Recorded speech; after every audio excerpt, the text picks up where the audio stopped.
Mesdames, Messieurs, bonsoir. Les lunettes tropiques sont heureuses de vous accueillir ce soir pour cette conférence et vous remercie de votre présence. Je voudrais tout d'abord remercier le docteur de Cornudet qui est ophtalmologiste à Avranches d'avoir bien voulu animer cette soirée. Le docteur Cornudet abordera le sujet de la vision du bébé, le dépistage et prise en charge précoce. Tropique a décidé de s'investir plus que jamais dans la campagne de sensibilisation et de dépistage précoce des troubles visuels chez le bébé. C'est pourquoi, avec la participation des opticiens partenaires Tropique, dont vous trouverez la liste dans les petits sacs, on a pu vous inviter ce soir. Et on a invité ce soir les personnes touchant à la petite enfance, les pédiatres, les hôpitaux, PMI, crèches, conseils généraux, sans oublier bien sûr les ophtalmologistes et les orthoptistes, sans lesquels rien ne pourrait être fait dans ce domaine. Donc je vous remercie de votre attention et je laisse la parole tout de suite au docteur Cornudet. Pardon. Je ne sais pas si vous aimez, moi je pense pas. Bonsoir, ça fait quelque chose. Je vous remercie d'être là si nombreux. Je vois plein d'anciens élèves de l'école d'orthopsie, ça me touche beaucoup. Je suis à peu près sûre que vous n'apprendrez rien de moi ce soir, mais je suis contente qu'on soit tous réunis pour parler du dépistage des troubles visuels, des troubles visiomoteurs. Je pense que ce qui sera intéressant, c'est d'en parler ensemble après, d'échanger nos idées et nos possibilités.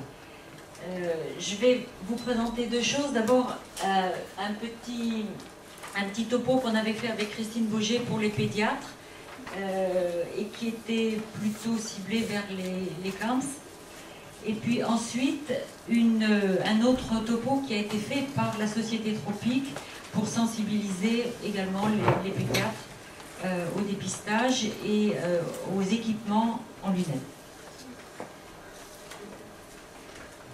Donc, ce que je retiens des questions qui nous sont plus souvent posées, en particulier par les pédiatres, c'est dans quel cas faut-il orienter un nourrisson vers une consultation d'ophtalmologie ou d'orthopsie? Quels sont donc les enfants à risque? Quels sont les signes d'appel entre 0 et 1 an? Et pourquoi insister sur la précocité de la prise en charge alors qu'on sait bien que c'est très difficile d'examiner un enfant tout petit? Mes rappels vont être très brefs. Je vais simplement insister sur le fait que l'œil étant une émanation du cerveau, lorsqu'il y a des troubles visuels, il faut très souvent parler de troubles neurovisuels, que le cerveau est immature à la naissance et que la maturation du cerveau visuel se fait en deux phases, qu'on appelle des périodes critiques. La première est une période précoce, rapide, qui va de la naissance jusque vers 6 à 10 mois, où là les choses se passent très rapidement selon un programme qu'on va détailler. Et en plus, la deuxième période de maturation est plus lente. Elle va de 10 mois à 9 à 10 ans, mais c'est une période où on peut encore, bien sûr, agir sur les troubles neurovisuels. On parle maintenant de plus en plus souvent de vision fonctionnelle. Et on peut l'appliquer à l'enfant. La vision, ce n'est pas uniquement voir, qui consisterait simplement à transmettre un message de l'organe sensoriel au cerveau. La boucle neurovisuelle qui est sur le tableau vous montre bien que si l'œil est un organe récepteur qui permet la transmission d'un message à la fois lumineux, de contraste, de couleur, il va entraîner également un retour moteur qui va permettre, par le biais des muscles oculomoteurs, mais aussi des muscles du cou et quelquefois des muscles de l'ensemble du corps, de regarder. Donc, dans ce cadre-là, l'œil est un effecteur et qui va programmer un geste comme une praxie, c'est-à-dire être efficace et adapté. Et puis la troisième fonction de la vision, c'est reconnaître, c'est-à-dire reconnaître ce qui a été vu. Et là, bien sûr, on est dans le cadre des gnosies, de la reconnaissance visuelle et de l'analyse corticale.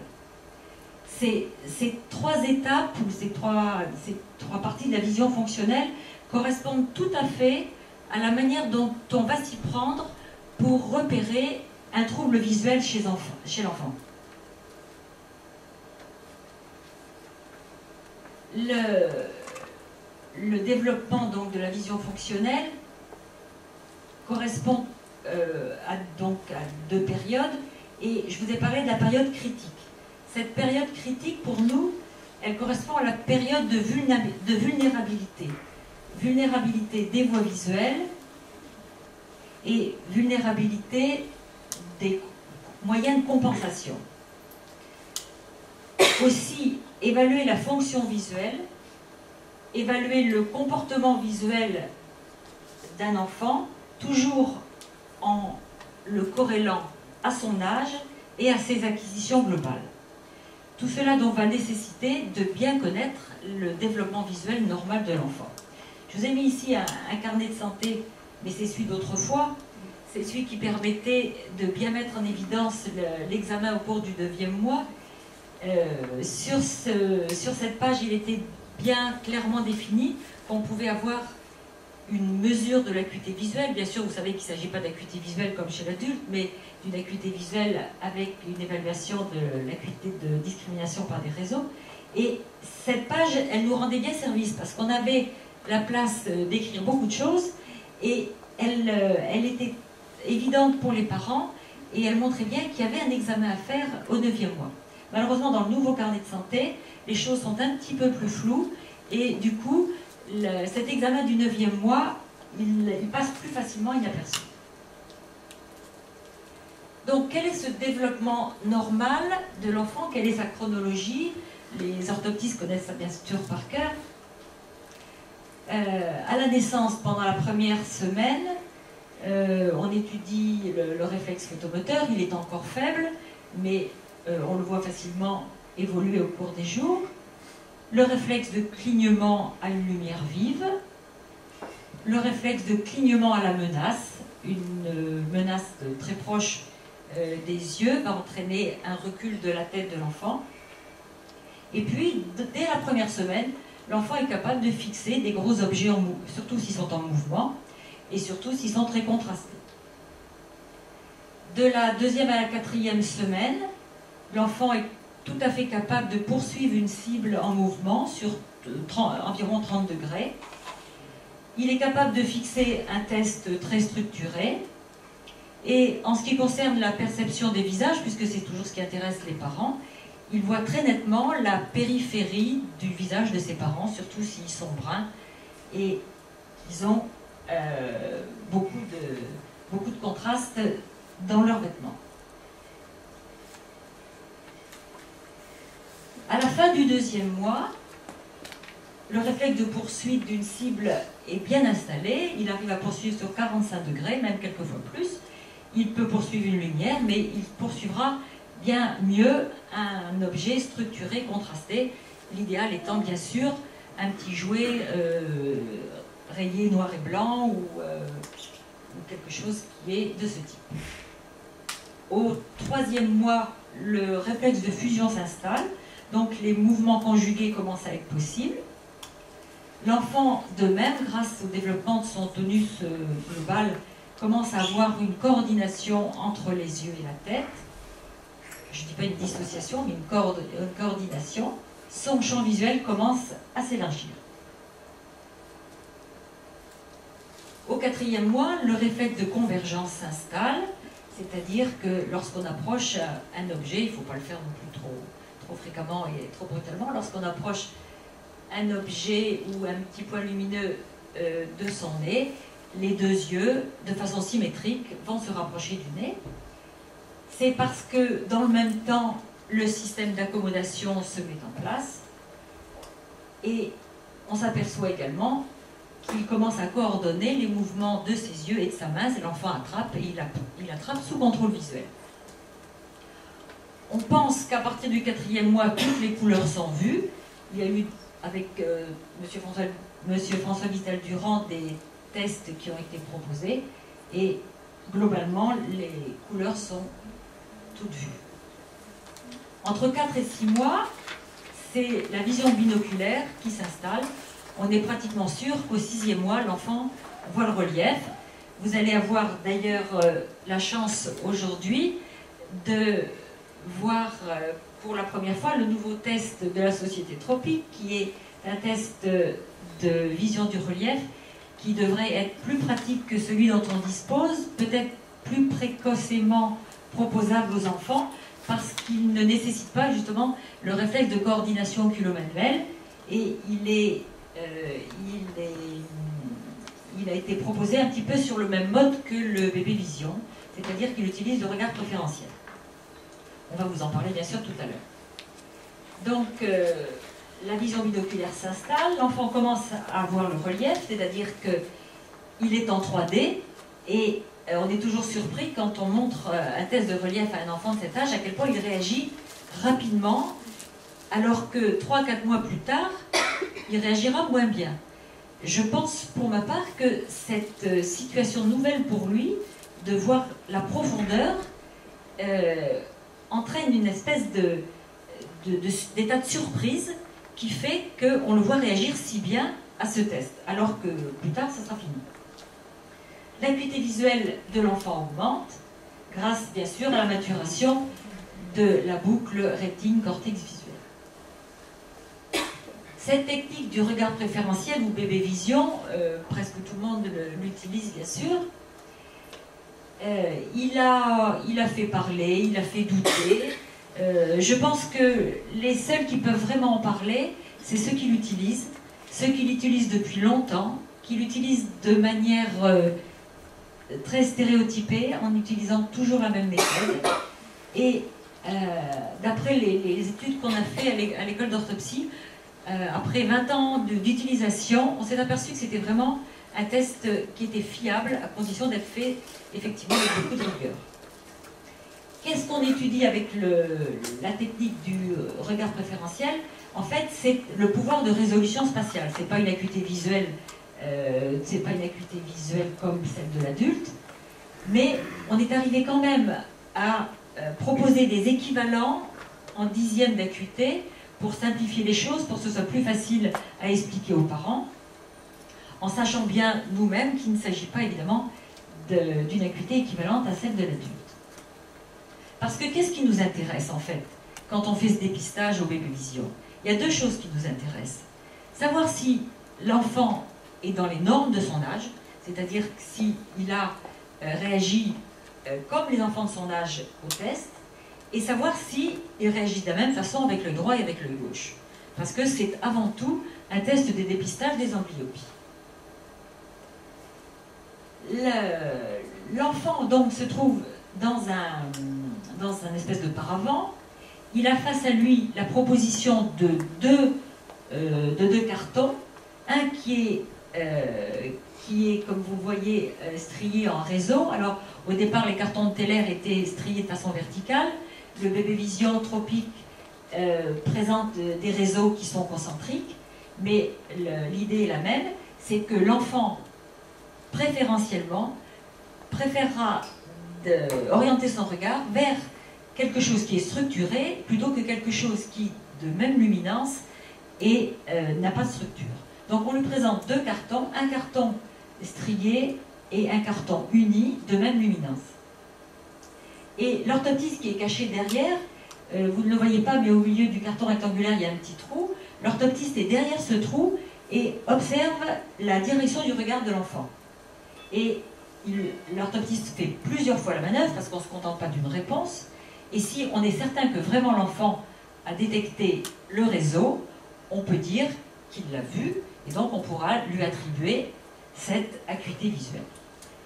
Si on compare aux acuités de l'adulte, on peut dire qu'à la naissance, un enfant est capable de voir l'équivalent d'un 40e, à un mois, un 20e, à 6 mois 2 dixièmes, à 1 an l'équivalent de 4 dixièmes. Avec à 1 an un champ visuel qui est presque équivalent à celui d'un adulte, et cela pour un enfant bien sûr qui est hypermétrope de 2 dioptries, puisque à 1 an l'enfant est normalement encore hypermétrope. Ça c'est pour marquer les esprits. On peut penser que pratiquement un enfant sur 6 est concerné par un trouble visuel. Quels sont donc ces signes, ces fameux signes d'appel qui doivent faire orienter vers une consultation d'ophtalmologie? Ce sont bien sûr d'abord les signes de retard d'éveil visuel. Ce fameux retard d'éveil visuel, il peut d'abord être un signe de profonde malvoyance, comme il peut aussi être un simple retard, un retard que l'enfant est capable de rattraper. Donc ça, c'est toute la difficulté du premier bilan. Et aussi, c'est quelque chose qui doit de toute façon nous faire réagir, qu'il s'agisse d'une malvoyance profonde ou qu'il s'agisse d'un retard d'éveil simple, il faut s'occuper de l'enfant. Donc les signes de malvoyance, c'est bien sûr l'absence de réflexe automoteur, l'absence de fixation, une fixation instable, une absence de poursuite lorsqu'elle devrait normalement être installée, des mouvements anormaux, avec au premier lieu le nystagmus et toutes les formes de nystagmus dont vous savez la complexité et la difficulté quelquefois à démêler le simple du compliqué, les mouvements de clonie, les mouvements d'errance, qui sont des mouvements de malvoyance profonde. L'enfant, en fait, ne fixe pas, et très souvent, il y a un mouvement de plafonnement, et puis les fameux yeux en coucher de soleil, c'est-à-dire que les deux iris sont dirigés vers le bas, et que le haut du globe, on ne voit que l'axe clair, et ça, c'est ces yeux en coucher de soleil qui nous font nous précipiter vers un neuroradiologue, parce qu'en général, il y a une hypertension intracrânienne. En dehors de ces signes, pas dire faciles, c'est les signes que tout le monde connaît, il y a aussi la réaction majorée au bruit. Un enfant qui réagit beaucoup au bruit et aux vibrations montre que c'est quelquefois son canal visuel qu'il néglige. Alors, une hypotonie, mais alors là on est dans le cadre évidemment des hypotonies globales, une photophobie, ou au contraire une attirance à la lumière vive.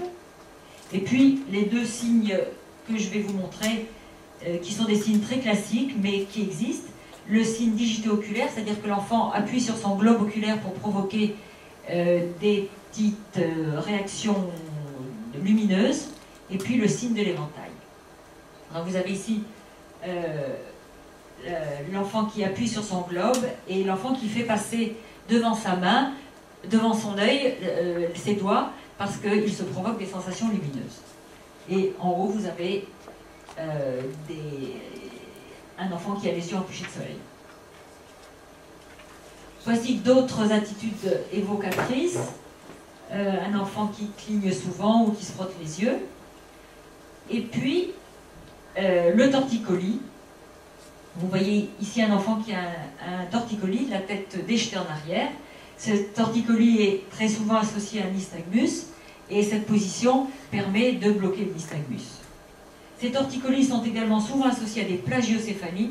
Les plagiocéphalies, c'est vraiment une partie importante de notre consultation, parce que qu'il s'agisse de plagiocéphalie à minima, qui sont souvent d'ailleurs d'ordre positionnel à cause de la position intra-utérine, ou qu'il s'agisse de vraies plagiocéphalies avec une malformation et une atteinte des sutures coronales, de toute façon, ces anomalies vont s'accompagner d'un torticolis, donc d'une direction de regard préférentielle qu'il faudra dépister, et très souvent d'une anomalie dans l'organisation oculomotrice, avec des positions et des champs d'action des muscles oculomoteurs qui vont provoquer ou des strabismes ou des parésies. Et puis bien sûr, il y a d'autres anomalies qui sont des anomalies organiques. Le pédiatre craint bien sûr des anomalies faciles à dépister comme le ptosis, c'est-à-dire la chute d'une paupière.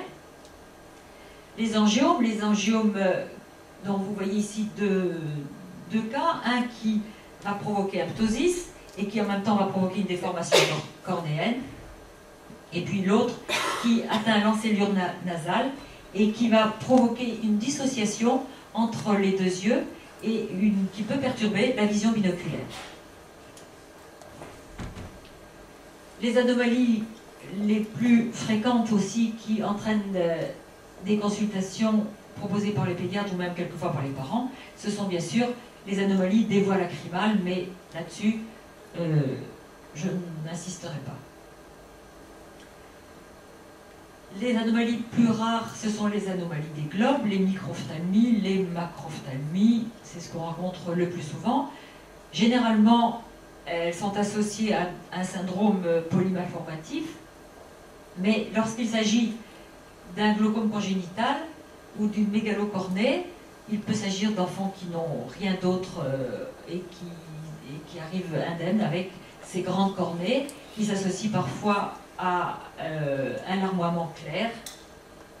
Lorsque c'est unilatéral, c'est plus facile parce qu'on a la comparaison avec l'autre œil. Lorsque c'est bilatéral, le diagnostic n'est pas toujours facile entre la mégalocornée et le glaucome congénital. Enfin là, on est dans l'urgence et il faut bien sûr être très rapide. D'autres anomalies qui sont visibles à l'œil nu, ce sont les opacités, donc ce qu'on appelle nous les leucopories, la pupille blanche. Alors, soit il s'agit d'une opacité superficielle, donc qui atteint la cornée. Généralement, il s'agit de malformations, dans le cas d'ailleurs de syndrome polymalformatif. Mais il peut s'agir bien sûr d'une cataracte congénitale, c'est la chose la plus fréquente, ou malheureusement d'un rétinoblastome, mais souvent lorsqu'on voit la leucoporie, le rétinoblastome est déjà un peu évolué. Qu'est-ce qu'on rencontre aussi, qui est plus difficile à dépister, ce sont les anisocories, donc la différence de taille des pupilles.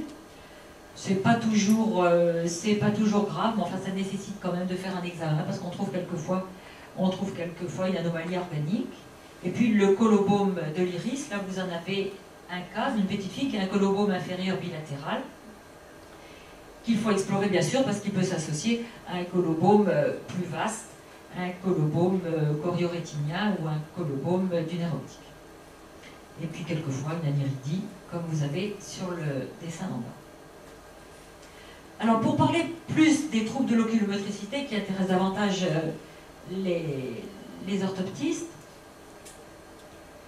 donc ce qu'on rencontre très fréquemment, c'est les nystagmus avec les différentes formes. Un nystagmus peut avoir une origine sensorielle, c'est-à-dire qu'en fait, c'est l'atteinte de l'organe sensoriel, l'atteinte soit de la rétine, soit des voies optiques, qui entraîne une basse vision, et c'est cette basse vision qui provoque l'instabilité des deux globes oculaires et le nystagmus. Mais il y a aussi des nystagmus qui sont d'origine simplement oculomotrice, c'est-à-dire que le centre oculomoteur de la stabilisation de la fixation est immature et généralement il le reste, et on a des nystagmus qui sont quelquefois latents, c'est-à-dire qu'on ne les voit que dans certaines directions du regard, ou d'autres qui sont patents, et dans ces cas-là, l'enfant va chercher une position pour bloquer ce nystagmus. Et puis, il y a des nystagmus, bien sûr, qui sont d'origine neurologique, et dans ce cas-là, ils sont associés forcément à d'autres atteintes. À côté des nystagmus, il y a l'estrabisme. L'estrabisme qui nous pose toujours des problèmes de diagnostic, surtout lorsqu'ils ne sont pas évidents. Et je pense aux épicanthus et aux hypertellorismes. L'épicanthus, donc, c'est ce repli de la paupière au niveau du canthus interne, un petit peu comme les asiatiques, qui font que dans les mouvements latéraux, le regard de l'enfant est bloqué par la racine du nez et qu'on a facilement une impression de strabisme, et même nous, quelquefois, on est bien embêtés. Et puis il y a l'hypertellorisme, c'est-à-dire l'écart un peu supérieur à la norme entre les deux axes visuels, qui donne quelquefois cette même impression de strabisme. Parmi les strabismes, bien sûr, les strabismes vrais, on voit surtout entre 0 et 1 an strabisme convergent, plus rarement le divergent. Chez un enfant petit avant 1 an, un strabisme divergent doit toujours inquiéter et doit toujours faire penser à demander un examen neuropédiatrique. Donc le strabisme, on sait bien sûr que le risque, c'est avant tout le risque d'amblyopie. L'esthétique, ça passe largement derrière. L'amblyopie, c'est-à-dire que l'enfant va se servir surtout de l'œil préférentiel. Se méfie bien sûr d'un strabisme qui cache une atteinte organique, et bien sûr il n'est pas question d'examiner un strabisme sans faire un fondé. Alors là on a mis ces enfants pour lesquels on s'est à chaque fois posé la question strabisme ou pas strabisme. Il me semble qu'il n'y en a aucun dedans, Christine, dans tout cela. Hein, c'est ça, il n'y en a aucun. Ah. Si, il y en a un. Bon, dis-moi. Mais je Ah, ben, je suis là. Non, mais là, c'est autre chose. On est dans une paralysie, c'est pas un strabisme. Donc, là, on est dans une autre pathologie qui est plus sévère et bien plus difficile à traiter, c'est la paralysie oculomotrice. Donc là, on a une petite fille qui a une impossibilité totale à provoquer un mouvement d'abduction de son œil gauche parce qu'il y a une paralysie du muscle droit latéral gauche.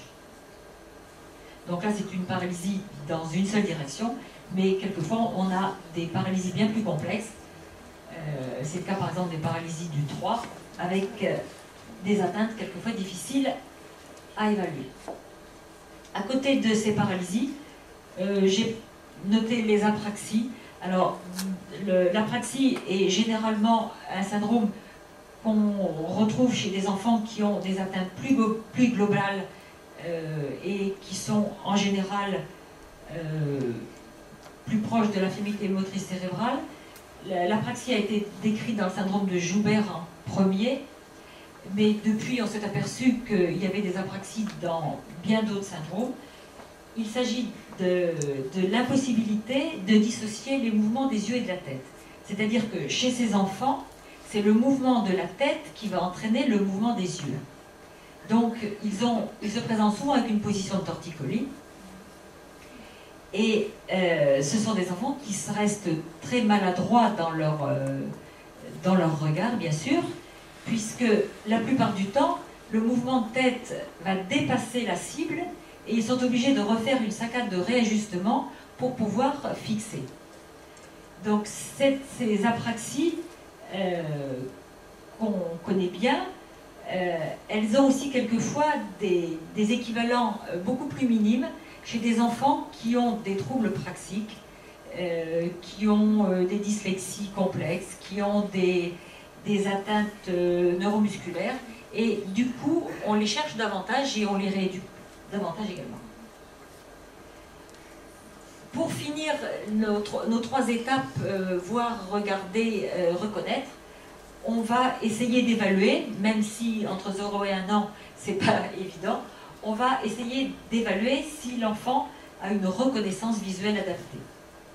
Bien sûr, c'est difficile de savoir si l'enfant donne un sens à ce qu'il voit, mais on peut s'en rendre compte souvent chez des enfants qui n'ont pas de plaisir visuel, qui n'ont pas de contact visuel et qui ne recherchent pas ce que nous on appelle le regard les yeux dans les yeux.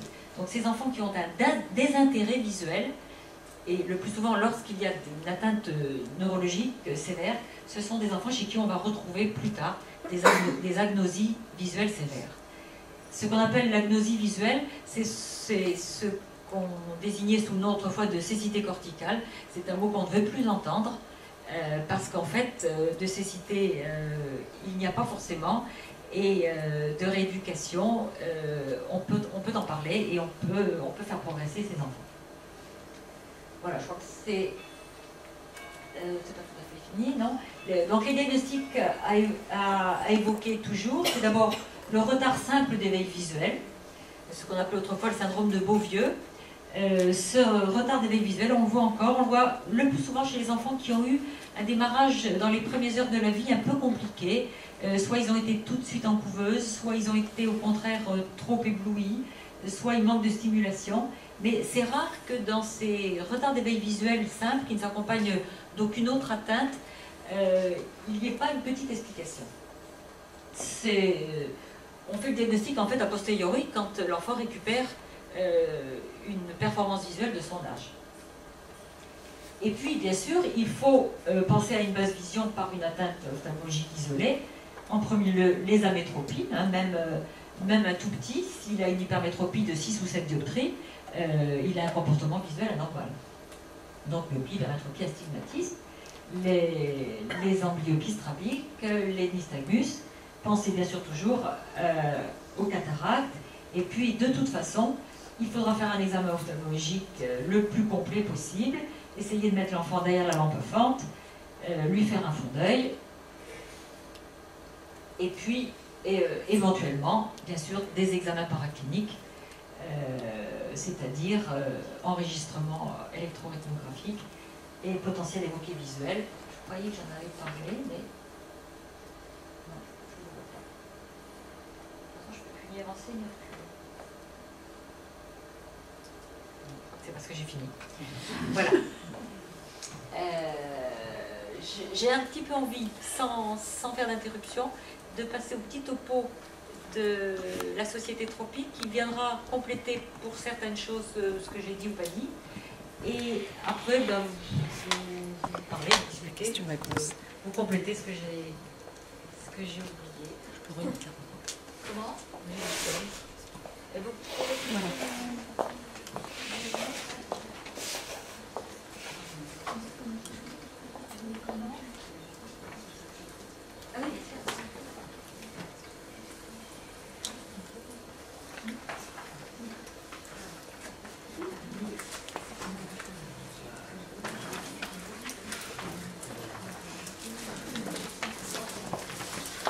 Alors, ça, pratiquement, je vais découvrir avec vous. Donc, pour ceux qui ne connaissent pas, monsieur François Vital-Durand, c'est lui, je ne peux pas dire l'inventeur, mais c'est lui qui a amené le bébé vision en France. Et c'est lui qui vient de mettre au point, je crois, le test qui va vous être présenté tout à l'heure. Alors, ça c'est la dame qui est là. Donc voilà des chiffres qui peuvent parler. 20% d'enfants qui ont une anomalie visuelle. Seuls 15% d'entre eux sont dépistés. 20% sont amétropes. Ça fait effectivement une population d'enfants amétropes qui échappe énormément au dépistage, bien que moi je trouve que le dépistage scolaire il est bien fait. Je ne sais pas ce que vous en pensez, mais je trouve que ce dépistage est bien fait. Donc, on nous dit qu'il y a 33 200 enfants qui sont dépistés et qu'il y a 166 000 enfants qui sont amétropes. Donc il faudrait dépister. Alors comment les dépister? Bien sensibiliser les pédiatres, les crèches, les PMI, via les conférences PMI. Former les généralistes et les pédiatres, oui, je suis d'accord. Et puis peut-être avoir des relais, parce que nous les ophtalmologistes, c'est la question que les pédiatres nous posent, si on nous envoie tous les enfants à 4 mois et puis après à 9 mois, on ne tiendra pas. Donc il faut qu'il y ait des relais, c'est sûr. Alors, on vous représente là un bébé vision. Et là, ils sont arrivés à le faire avant 3 mois. Là, c'est pas facile. Donc je crois qu'on est à peu près d'accord sur les acuités visuelles et sur le champ visuel. Alors, l'examen là dont on parle, c'est la réfraction. La réfraction, évidemment, il devrait accompagner tout bébé vision suspect. La réfraction, ça nécessite une dilatation. Je pense qu'on est à peu près tous d'accord maintenant pour dire qu'avant 6 mois, on fait la réfraction avec du midriaticum ou éventuellement de l'omatropine. Entre 6 mois et 1 an, atropine ou omatropine. Et après 1 an, on peut maintenant utiliser le sciacol à condition d'éviter les enfants qui ont une atteinte neurologique. Donc l'hypermétropie, donc l'enfant, on sait qu'il naît hypermétrope d'environ 3 dioptries. Cette hémétropisation va se faire progressivement jusqu'à 5 ans. Il est évident qu'on ne corrige pas tous les hypermétropes avant 5 ans, mais qu'on est amené à avoir des enfants maintenant à 5 ans, en grande section de maternelle, qui ont des petites hypermétropies et qui arrivent avec des signes fonctionnels. Et du coup, vous êtes d'accord, hein, et du coup, ben, on les corrige, alors qu'on sait que c'est physiologique, mais ils ont mal à la tête, ils ont les dents, et puis ils ont une ésophorie, et puis les orthoptistes nous disent, ben, on ne peut pas les rééduquer si vous ne leur mettez pas 1+1. Donc, ben, on le fait. Voilà, donc myopie, 1% de myopes avant 1 an, c'est pas n'importe lesquels qui sont myopes avant 1 an quand même. Hein. Alors les astigmatismes, je ne sais pas ce qu'en pensent les confrères qui voient beaucoup d'enfants.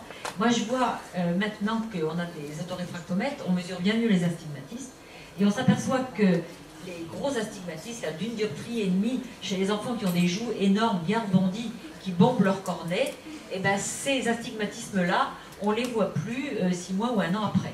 Donc on se calme beaucoup pour la correction des astigmatismes. Je ne sais pas si vous faites pareil, aussi Isabelle. Surtout si c'est le même astigmatisme. Surtout si c'est le même astigmatisme des deux côtés. Donc j'explique que c'est des astigmatismes de joue, je ne sais pas si les gens...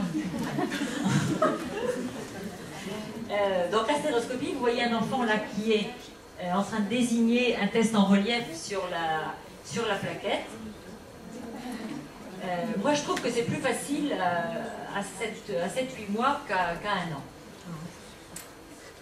Alors, la vision des couleurs, nous, on n'a pas beaucoup de tests pour la vision des couleurs. Il en existe en laboratoire, Monsieur Vidal-Durand en a, mais on ne les a pas commercialisés. De toute façon, s'il est daltonien l'enfant, on n'y changera rien. Donc, qu'on le sache à 1 an ou à 4-5 ans, c'est pas très important. Enfin, ceci dit, il faut le dépister à 4-5 ans. Hein. Alors, les pathologies, je crois qu'on est d'accord, la mésanthropique et moi, sur les pathologies les plus fréquentes. Le strabisme, on est aussi d'accord sur la définition. Et puis la difficulté, effectivement, de faire la différence entre les épicanthus, non, les épicanthie et les strabismes. Voilà un beau torticolis. Alors évidemment, l'enfant, ça ne veut pas dire qu'il va devenir amblyophe, mais il a quand même un regard préférentiel. Et ça peut quand même, d'ailleurs ils sont astigmates ces enfants-là. D'ailleurs ça peut quand même provoquer, sinon une amblyopie, du moins une forte préférence. Alors quand examiner, ça c'est un vrai problème. Moi je crois que quand on est dans la grande prématurité, c'est important de les voir vite. Surtout s'ils ont un poids inférieur à 1,50 kg, 500, on sait très bien que c'est là où il y a le plus gros risque de rétinopathie des prématurés. Donc là, il n'y a pas de doute. Si le fond d'œil n'a pas été pratiqué pendant l'hospitalisation, il faut qu'on fasse un fond d'œil. Et si on est doué, on le fait en schiastopie indirecte. Donc ces enfants-là, ils ne doivent pas échapper au bilan. Après, tous ceux qui ont quand même fait craindre un trouble, une atteinte neurologique, il n'y a pas à tortiller, il faut qu'on les examine.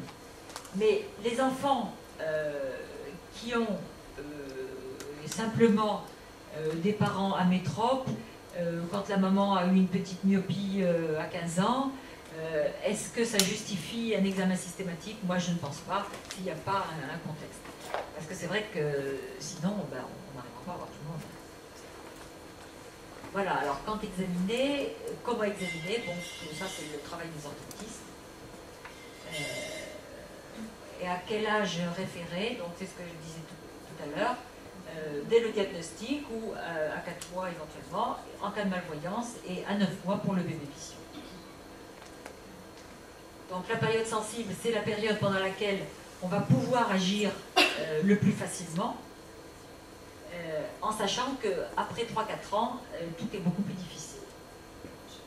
C'est bien pour ça que 9 mois, c'est l'âge idéal pour l'examen. Les signes sont nets, c'est vrai. La coopération est optimale, c'est là où l'enfant a le moins peur. Il accepte bien le traitement et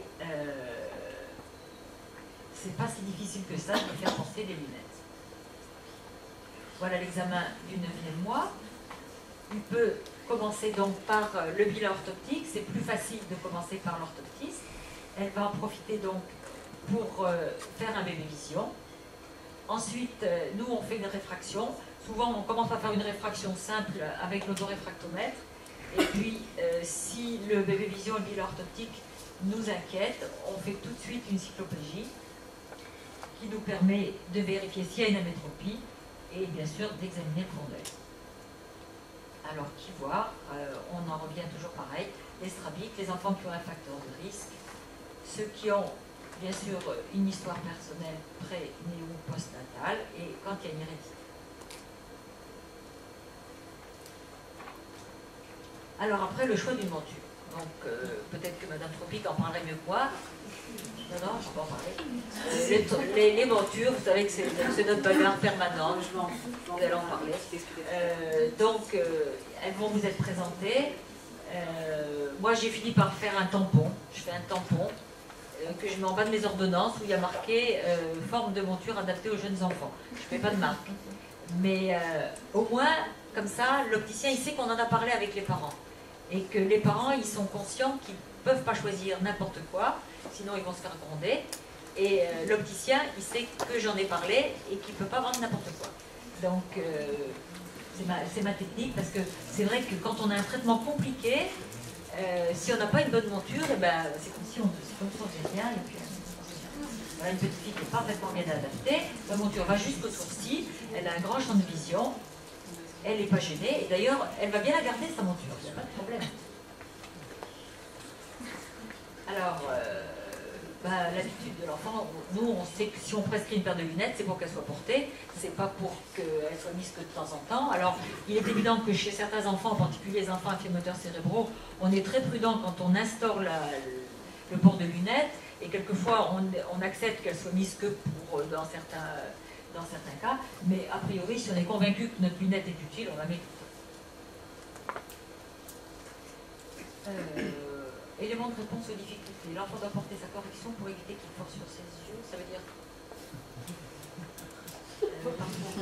pour le développement de son acuité. Là, la bonne réponse, à mon avis, c'est surtout la dernière. Hein. Voilà, donc la monture. Là, il vous fait un petit signe pour vous dire qu'il est très très content. Voilà. C'est le rôle de l'opticien d'apprendre à l'enfant, mais comment il dans ses lunettes lors du premier équipement. Ben, nous, on veut bien que l'opticien nous aide. Hein. Et c'est le rôle des parents. Voilà, donc ça, c'est pour vous faire parler.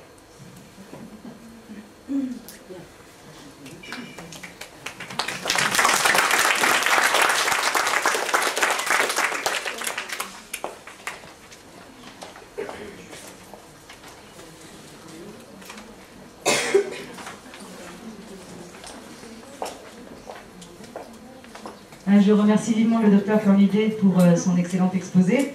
Après ce qui vient d'être dit, nous sommes tous convaincus de l'importance que représente la vision du bébé. Il n'y a pas de solution efficace sans équipement de lunettes adéquates et parfait. C'est pourquoi Tropic a mis au point des lunettes sur mesure, autant au niveau des branches, des nez, je vais vous montrer un petit peu tout ça, et qui sont distribuées auprès de nos opticiens partenaires.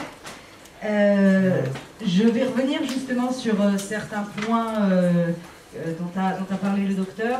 La première chose, c'est vous montrer tous les orthoptistes connaissent, c'est donc les planches de bébé vision.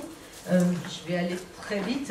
Les planches de bébé vision vont avoir ici des disparités. Vous me dites si je dis, je ne suis pas orthoptiste, donc si je dis, ils vont avoir ici des disparités différentes. Donc lorsque l'enfant arrive à voir ce dessin de ce côté, évidemment tout à l'heure on ne voyait pas bien le petit trou, là je regarde au travers et je vois tout le monde.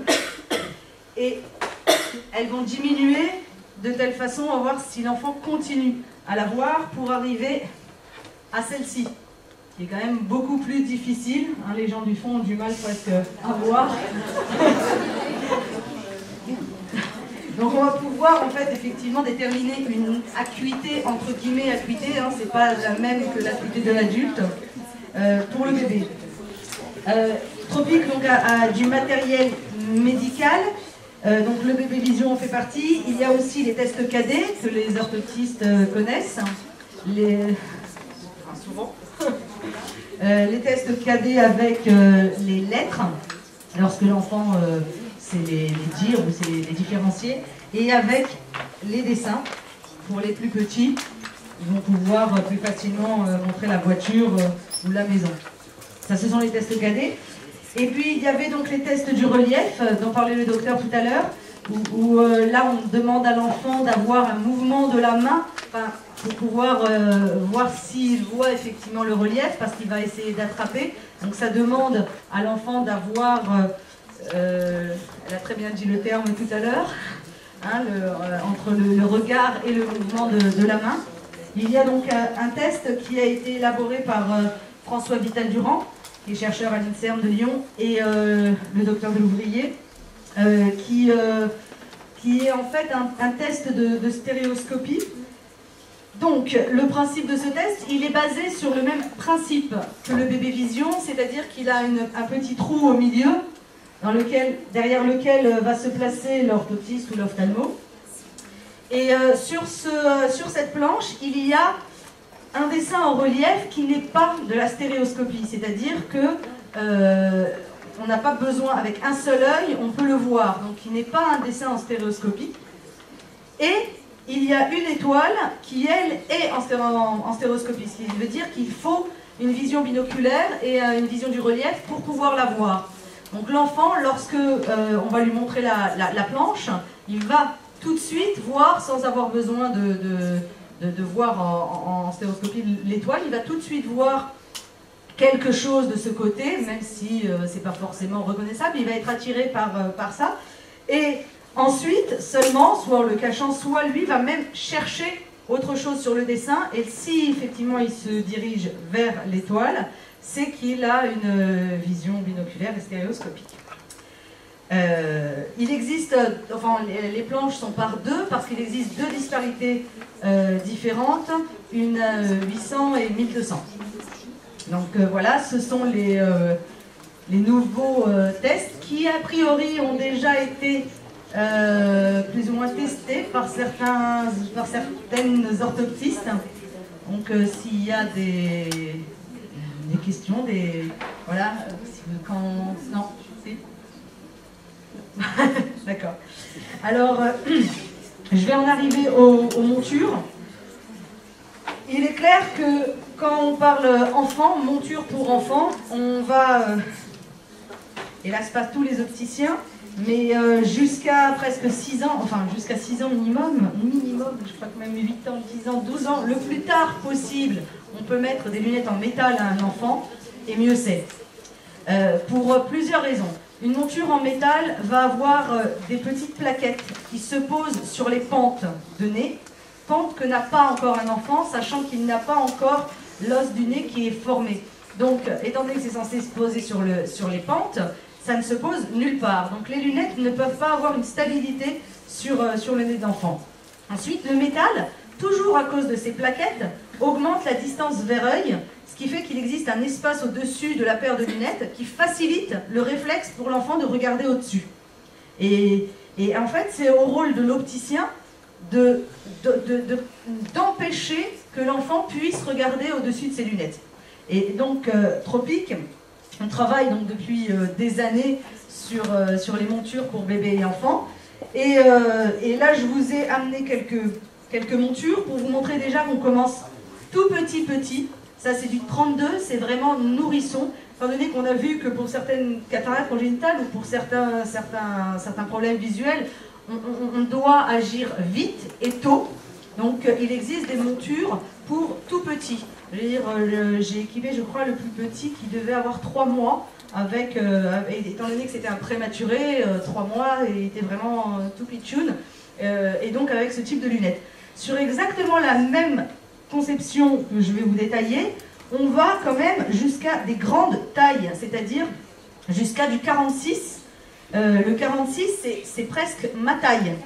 Donc on peut vraiment équiper sur un principe de bon équipement sur mesure, autant les tout petits que les plus grands. Parce que il n'y a pas qu'à 3-4 ans, il n'y a pas qu'à 3-4 ans où ça regarde au-dessus de ses lunettes. Quand ça a 8 ans, ça regarde autant au-dessus de ses lunettes. Et c'est au rôle de l'opticien de parer à ça. Les montures Tropic sont des lunettes sur mesure. SMT, c'est le nom des montures tropiques.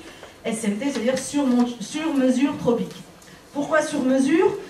Outre le fait que toutes les montures ont un pont bas pour descendre et arriver jusqu'au sourcil, elles vont avoir une distance vers œil qui va être minimisée pour bien être au fond du nez, pour justement limiter la distance vers œil. Et elles sont sur mesure, d'une parce qu'il existe des formes rondes, des formes ovales, des formes même rectangles à partir du moment où elles sont bien adaptées à l'enfant. Et elles vont avoir, chaque paire de lunettes va avoir 6 nez en silicone qui vont être adaptés, clipsés sur la monture selon la morphologie du nez de l'enfant. Selon que le nez soit extrêmement plat ou qu'il commence un petit peu à être formé, des bases nasales qui sont hautes ou qui sont basses, l'opticien va pouvoir mesurer le petit nez qui convient le mieux à l'enfant et adapter le nez en silicone sur la monture. Et elles sont aussi, ça c'est nouveau pour des montures plastiques, auparavant une monture plastique classique avait une branche en plastique, en acétate classique. Le problème, c'était que lorsque l'enfant a une oreille qui est assez proche de son visage, assez proche de sa face, l'opticien, pour que les lunettes tiennent, était obligé de courber la branche assez énormément. Ce qui ressemblait parfois à ça. Voilà, lorsque c'était court. Voilà. Qui ressemblait parfois à ça. Or, ici, on arrive dans le cou de l'enfant, ce qui fait que dès qu'il tourne la tête, les lunettes partent en avant. Les petits qui sont en poussette, dès qu'ils bougent, dès que c'est appuyé, les lunettes s'avancent. Et donc, ça pouvait poser problème. Aujourd'hui, on a donc des lunettes qui sont réglables aussi en longueur au niveau de la branche. Donc, le nez en silicone et la branche réglable, c'est-à-dire qu'on va pouvoir raccourcir la longueur de la branche pour qu'elle soit parfaite de la bonne longueur, c'est-à-dire qu'elle arrive juste derrière au niveau du rocher de l'enfant. Pour cela, l'opticien va enlever le petit manchon. Je n'ai pas pris la meilleure parce qu'elle est dure. Voilà. L'opticien va enlever le petit manchon comme ça, qui est difficile volontairement à enlever, va raccourcir le petit manchon ici, qui peut être raccourci jusqu'à devenir comme ça grand, raccourcir la partie métallique, ce qui fait qu'à la fin, on peut se retrouver avec une branche de cette longueur-là. Et quand on va donc la courber, on va avoir une longueur tout à fait normale de branche et non plus des choses qui descendent jusqu'au cou. Il y a des crantages au niveau de la tige métallique pour que, par la suite, l'enfant ne puisse plus enlever le manchon. Le manchon est bloqué après. Voilà, donc on est vraiment sur du sur-mesure au niveau des montures, mais l'opticien a un rôle aussi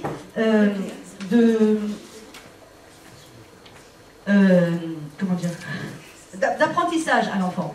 C'est-à-dire, il n'est pas suffisant qu'une paire de lunettes soit à la bonne taille et ajustée. Il faut aussi que l'opticien apprenne à mettre ses lunettes à l'enfant. Si lui n'en est pas encore capable, comme le fait de faire ses lacets, tant qu'il n'est pas capable de faire ses lacets, ce sont les parents qui lui font les lacets. Et là, c'est un petit peu la même chose, c'est-à-dire que si l'enfant n'arrive pas à mettre ses lunettes tout seul, c'est aux parents de bien les lui mettre. Le principe d'apprendre à mettre les lunettes à un enfant, c'est qu'elles soient non seulement au fond de son nez, mais surtout posées sur l'oreille. Les enfants qui ont les lunettes qui sont accrochées aux cheveux, voilà, ne vont pas tenir, même si les lunettes sont adaptées. Donc ça, c'est vrai que l'opticien a un grand rôle là, parce que si l'opticien ne fait pas son travail, la prescription du médecin n'aura servi à rien, et le travail de l'orthoptiste derrière sera impossible. Donc il faut vraiment que l'opticien joue son rôle. Et nous, on met à disposition voilà, des moyens techniques pour avoir les lunettes le plus adaptées possible et le plus sur mesure. Alors, oui. On va passer au moment interactif entre guillemets, c'est-à-dire que vous allez pouvoir poser des questions sur tous les sujets du bébé et de l'enfant au docteur Cornudet. Toutes les questions que vous voulez.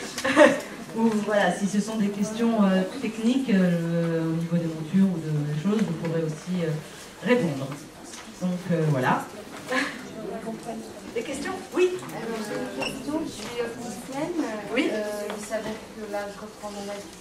après 1 an et demi d'arrêt. Oui. Or, j'ai quitté les dernières montures tropiques avec de gros soucis, des branches qui cassaient sans arrêt.